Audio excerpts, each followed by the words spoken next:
நம்ம வீட்டுங்களில் பிரியாணி பிடிக்காதவங்க யாரும் இருக்க மாட்டாங்க. சிக்கன் 65 பிடிக்காதவங்களும் யாரும் இருக்க மாட்டாங்க. அதை நம்ம தனித்தனியாக தான் டேஸ்ட் பண்ணியிருப்போம். ஆனால் நம்ம இன்றைக்கி பிரியாணியும் சிக்கன் 65யும் ஒன்றா சேர்த்து சமைச்சா எப்படி இருக்கும், அதை தான் இன்றைக்கி நம்ம செய்ய போகிறோம்.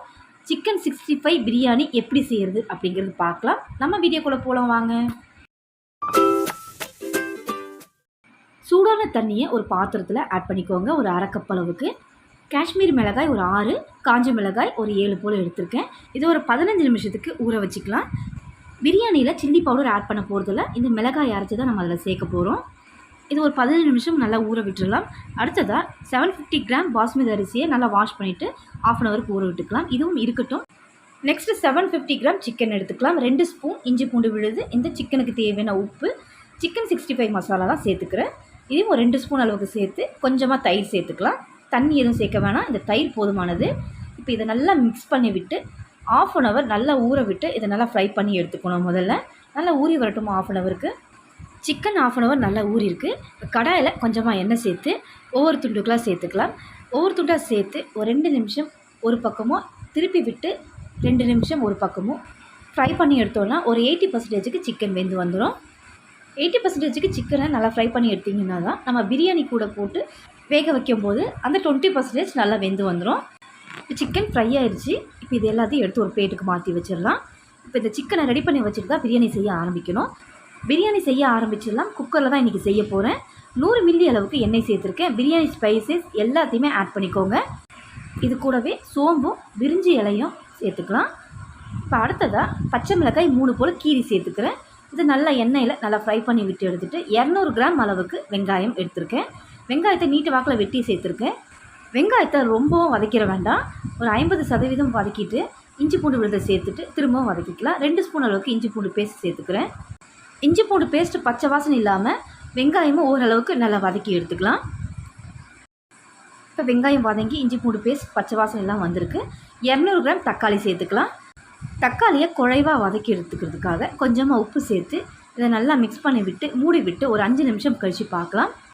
தக்காளி வதங்கட்டும். இதுக்கு ஒரு மசாலா அரைச்சிக்கலாம். மிக்ஸி ஜாரில் ஒரு கைப்பிடி அளவுக்கு புதினா, அரை கைப்பிடி அளவுக்கு கொத்தமல்லி, நம்ம ஊற வச்சோம் பார்த்திங்களா மிளகாய், அது இதில் சேர்த்துக்கலாம்.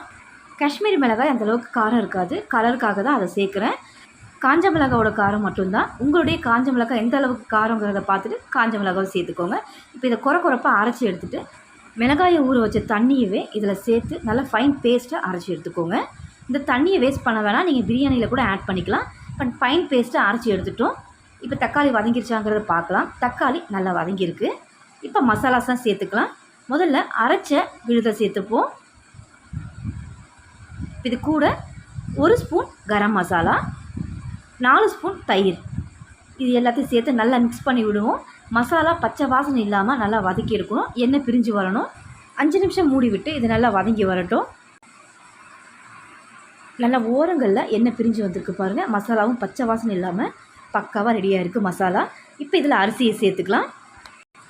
பாஸ்மதி அரிசி நான் பழைய அரிசியாக எடுத்துருக்குங்கிறனால 1க்கு 1.5 டம்ளர் அளவுக்கு சேர்த்துக்கிறேன். நீங்கள் 1.25 கூட சேர்த்துக்கலாம். அரிசி புது அரிசியாக இருந்தால் 1.25 சேர்த்துக்கோங்க. பழைய அரிசியாக இருந்தால் 1.5 போல் சேர்த்துக்கோங்க. நான் அந்த அரிசிக்கு ஏற்ற மாதிரி உப்பை சேர்த்துட்டு இதை ஒரு 10 நிமிஷம் மீடியம் ஃப்ளேமில் வச்சு இதை வேக விட்டு பார்க்கலாம். பாருங்கள் ஃப்ரெண்ட்ஸ், ஓரளவுக்கு தண்ணி வற்றி அரிசியும் ஒரு 50%க்கு வெந்து வந்திருக்கு. இந்த டைமில் சிக்கன் 65 பீஸுகளை இதில் சேர்த்துருங்க. எல்லாத்தையும் தக்காளி வெங்காயம் மசாலா கூட இந்த சிக்கன் 65 போட்டு வதக்கக்கூடாது. இந்த அளவுக்கு நம்ம அரிசியை ப்ரிப்பேர் பண்ணி எடுத்த பிறகு தான் இந்த சிக்கன் 65 இதில் போட்டோம் அப்படின்னா தான் இதை தம் போட்டு எடுத்தோன்னா தான் சிக்கன் 65 பிரியாணி ரொம்பவே டேஸ்ட்டாக வரும். இப்போ நல்லா மிக்ஸ் பண்ணி விட்டுட்டோம். இப்போ இதுக்கு மேலே கொஞ்சமாக பொடியாக நறுக்கின புதினாவும் பொடியாக நறுக்கின கொத்தமல்லி, ஒரு அரை எலுமிச்சம்பழ சாறை இதில் சேர்த்துக்கலாம். சேர்த்து திரும்பவும் லைட்டாக மிக்ஸ் பண்ணுங்கள். ரொம்ப மிக்ஸ் பண்ண வேணாம், அரிசி உடஞ்சிடும். மேலாக்க அப்படியே மிக்ஸ் பண்ணி விட்டு இது தம் போடுற வேண்டியதான். தம் போடுற ப்ராசஸ் பார்த்திங்கன்னா தோசைக்கல்லை ஹீட் பண்ணி தான் நம்ம தம் போட போகிறோம். இப்போ இதை நல்லா க்ளோஸ் பண்ணிவிட்டு விசில் போட வேண்டாம். தோசை பேன் வச்சு முதல்ல ஒரு 5 நிமிஷம் ஹை ஹீட் பண்ணிக்கோங்க. கல் நல்லா ஹீட் ஆகிடுச்சு. சிம்மில் வச்சுட்டு இந்த பிரியாணியை இது மேலே வச்சு விசில் போடாமல் மூடி விட்டு சரியாக 10 நிமிஷம் அப்படியே சிம்மில் இருக்கட்டும். 10 நிமிஷம் கழித்து பார்க்கலாம். 10 நிமிஷம் ஆயிடுச்சு. ஓப்பன் பண்ணிடலாம்.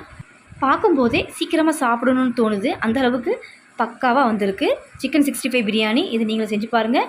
இந்த வீடியோ உங்களுக்கு பிடிச்சிருந்ததுன்னா சப்ஸ்கிரைப் பண்ணுங்கள், லைக் பண்ணுங்கள், ஷேர் பண்ணுங்கள். தேங்க்ஸ் ஃபார் வாட்சிங்.